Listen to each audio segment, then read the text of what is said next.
দেখুন, এটা সাধারণ নাগরিকের অ্যাঙ্গেল থেকে এই প্রত্যেকটা কথা শেয়ার করছি, যেটার ভুক্তভোগী আমি নিজেও, এবং আমার মতো আরও অনেকে আছে যারা এই জিনিসপত্রে বা এই জিনিসটায় ভুক্তভোগী। সেটা হচ্ছে এসআইআরের নামের ক্ষেত্রে বা নাম ডিলিটের ক্ষেত্রে।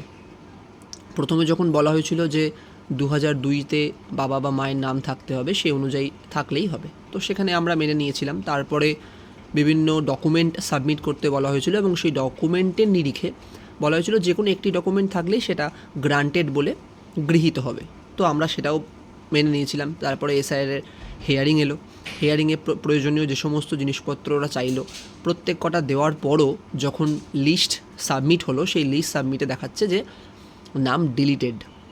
এবার দেখুন, এটা তো একটা সমস্যা, এবং যে সমস্যার কেন হয়েছে তারও আমাদের কাছে কোনো উত্তর নেই, এবং সেই সমস্যার সমাধান কি সেটারও কিন্তু কোনো উত্তর নেই।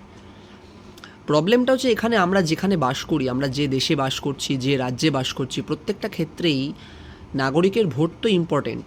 প্রত্যেকটা মানুষের ভোট তারা অবশ্যই চায়, কিন্তু সেই সমস্ত মানুষগুলো যখন বিপদ আপদের মধ্যে পড়ছে বা যখন একটা বড় সমস্যার সম্মুখীন হচ্ছে, সেই সমস্যায় সেই মানুষগুলো যে কী করবে তার কোনো প্রসেস বলা নেই।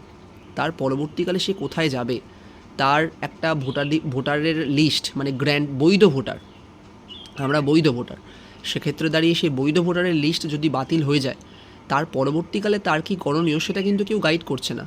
আমি খবরে দেখছি ভাঙড়ে বিভিন্ন জায়গায় ডিএম অফিস হামলা হয়েছে, মারধর হচ্ছে। দেখুন, এটা তো কোনো প্রসেস নয়, এটা হচ্ছে একটা বিভিন্ন মানুষের একটা রাগের বহিঃপ্রকাশ। কারণ প্রত্যেকটা মানুষ মধ্যবিত্ত ঘরে, তারা সবাই অফিস যায়, নিজের কাজকর্ম করে, এবং সেখানে যদি আপনারা এভাবে প্রত্যেকটা ক্ষেত্রে যদি একটা এরকম ব্যাকুলতার সৃষ্টি হয়, তাহলে তাকেও বিভিন্ন জায়গা সামলে সমস্ত কাজ করতে হচ্ছে। তো এগুলো একটা বহিঃপ্রকাশ। আমার মনে হয় এটা খুব তাড়াতাড়ি সমাধান দরকার, এবং যত তাড়াতাড়ি সমাধান হয় তত তাড়াতাড়ি ভালো। আমি সবাইকে পার্সোনালি এটা বলছি যে আপনারা নিজস্ব যে সমস্ত এমএলএ হোক বা যে সমস্ত একটু ক্যাম্প হোক, বিভিন্ন জায়গায় ক্যাম্প শুরু হয়েছে, সেখানে যোগাযোগ করুন।